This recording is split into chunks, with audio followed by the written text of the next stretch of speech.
Alors, bonjour à tous, je suis Dr Raoul Kogan, interne en anesthésie et réanimation, thérapie de douleur et soins intensifs. Aujourd'hui, je vais discuter avec vous concernant la rage, ce qu'on appelle communément chez nous la rage. C'est quoi la rage? La rage, c'est à la base une encéphalite virale, c'est-à-dire une infection du cerveau, de l'encéphale, c'est-à-dire la partie centrale du cerveau, causée par un virus. Et ces virus sont généralement portés par certains animaux. Ils sont des vecteurs de cette maladie-là, tels que le chien, le plus communément chez nous.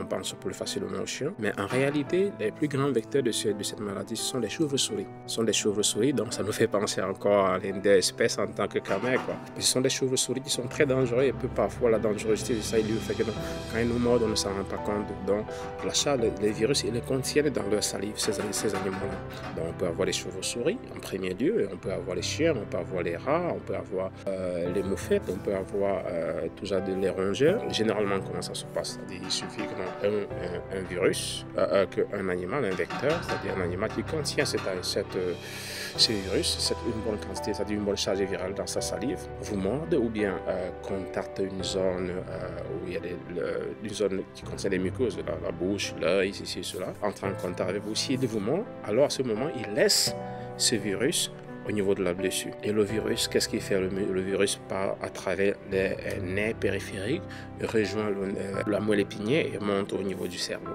Et comme il atteint le système nerveux du périphérique au central, il atteint aussi d'autres organes tels que les glandes salivaires. Et comment se manifeste?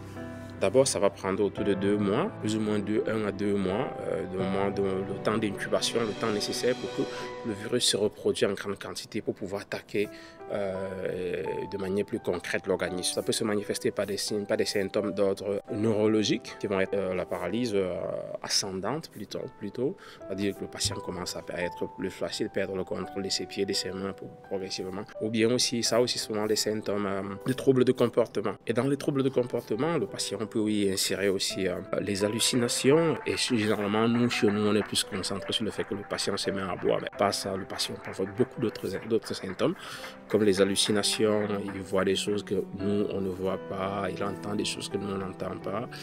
Des agitations psychomotrices, ceci, cela. Tout ça, c'est-à-dire des comportements psychopathiques et des comportements neurologiques associés aussi à maintenant des comportements des autres glandes des autres parties du organisme qui sont attaquées, comme les glandes salivaires qui peuvent commencer à sécréter énormément. On peut avoir aussi parfois généralement aussi des pharyngolaryngées, c'est-à-dire quand le patient essaie d'avaler, surtout généralement l'eau, il a tellement de difficultés au point où parfois il fuit. Quand il pense à l'eau, il fuit l'eau, il ne veut plus boire de l'eau. Il doit s'accréer ce qu'on appelle l'hydrophobie, quoi.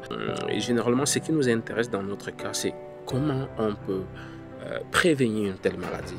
Comment on prévient cette maladie? On la prévient, il y a tout se base au niveau de la prophylaxie, quoi, parce que généralement, quand cette maladie commence à se manifester, 99% des cas, elle porte toujours à la mort, quoi. Donc, elle porte toujours à la mort.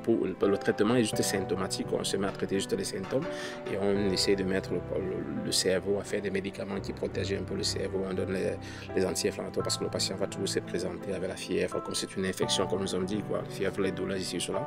On donne quelque chose contre les fièvres, on traite les symptômes, mais sur le virus, vraiment, on y peut difficilement réussir à soigner ça. Alors, rentrons à ce qu'on est en train de se dire, comment est-ce qu'on prévient cette maladie? On la prévient à travers ce qu'on appelle, nous allons appeler la prophylaxie. L'idéal serait au niveau des êtres humains, la prophylaxie, c'est-à-dire, sachant que cette maladie est présente en Asie, est plus présente en Asie et en Afrique, parce que, bon, dans tous les cas, en Europe et en Amérique, elle est déjà assez éradiquée, quoi. Donc, le taux d'infection, le taux d'incidence est tellement bas là-bas. Pour les patients qui sont généralement exposés, c'est mieux de faire une prophylaxie, ce qu'on appelle une prophylaxie pré-exposition. Qu'est-ce que je veux par là dire? Si je sais que je fais dans le marché des chiens, si je sais que je travaille dans un laboratoire, si je sais que j'habite dans une zone où il y a trop de chauves-souris, ceci et cela, alors il me convient de faire son vaccin. Il existe bien évidemment un vaccin antirabique. Le vaccin antirabique, dans le cas normal, on le fait 2 doses. C'est-à-dire, on fait une dose, une injection intramusculaire, une dose au jour 0, la seconde dose au jour 7, quoi, donc après 7 jours.